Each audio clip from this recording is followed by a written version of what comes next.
شادی کے بعد یہ اس کا پہلا رمضان تھا۔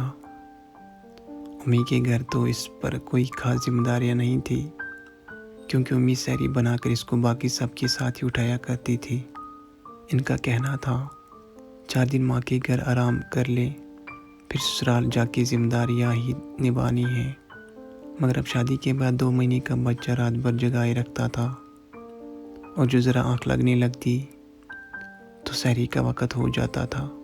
میٹھی نیند قربان کر کے وہ اس خیال سے بہت جلد اٹھ جایا کرتی تھی کہ سب کی سحری بنانے کے لیے زیادہ وقت درکار ہوگا۔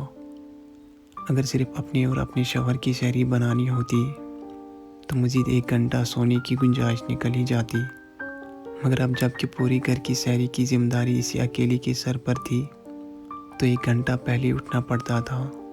پھر ہر ایک کی الگ الگ پسند کے مطابق سحری بنانے میں تھوڑا وقت بھی زیادہ لگتا تھا۔ اپنے طور پر وہ پوری کوشش کرتی تھی کہ کوئی کمی نہ رہ جائے، ہر ایک کو اس کی پسند کے مطابق ہی سحری ملے۔ آج 19واں روزہ تھا اور وہ رات کو ایک لمحہ بھی نہیں سو سکی تھی۔ پتہ نہیں اس کے بیٹے کو کیا ہو گیا تھا، مسلسل روئی چلا جا رہا تھا۔ رات بھر وہ اس خیال سے اپنے بیٹے کو لے کر ٹہلتی رہی تھی کہ اس کے رونے سے شوہر کی نیند خراب ہو جائے۔ انہوں نے صبح آفس بھی تو جانا تھا۔ سحری کے قریب جا کے بیٹا سویا تو نہ جانے کیسے بچے کو سلاتے سلاتے اس کی بھی آنکھ لگ گئی تھی۔ رات بھر ٹہل ٹہل کر تھک بھی تو چکی تھی۔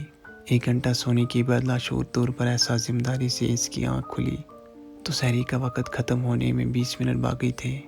وہ ہڑبڑا کر اٹھ بیٹھی تھی اور گھبرا کر جلدی سے کچن کا رخ کیا تھا۔ ابھی کچن کے قریب ہی پہنچی تھی کہ اپنی سانس کی آواز اسے سنائی دی۔ وہ اس کی نند سے سحری لگانے کو کہہ رہی تھی اور ساتھ ہی اس کی بھی خبر جاری تھی کہ وہ ایک بہت ہی غیر ذمہ دار بہو ہے، سونے سے اس کو فرصت نہیں، اور یہ کہ اگر ان کی وقت پہ آنکھ نہ کھلتی تو آج اس نے سب کو شدید گرمی میں بغیر سحری کا روزہ رکھوا دیا تھا۔ جواب میں نند کی آواز کانوں سے ٹکرائی تھی، ہاں نا امی، اب ان کو بھی اٹھانے کی ضرورت نہیں، رکھو بغیر سحری کا روزہ، ہمیں رکھوانے چلی تھی۔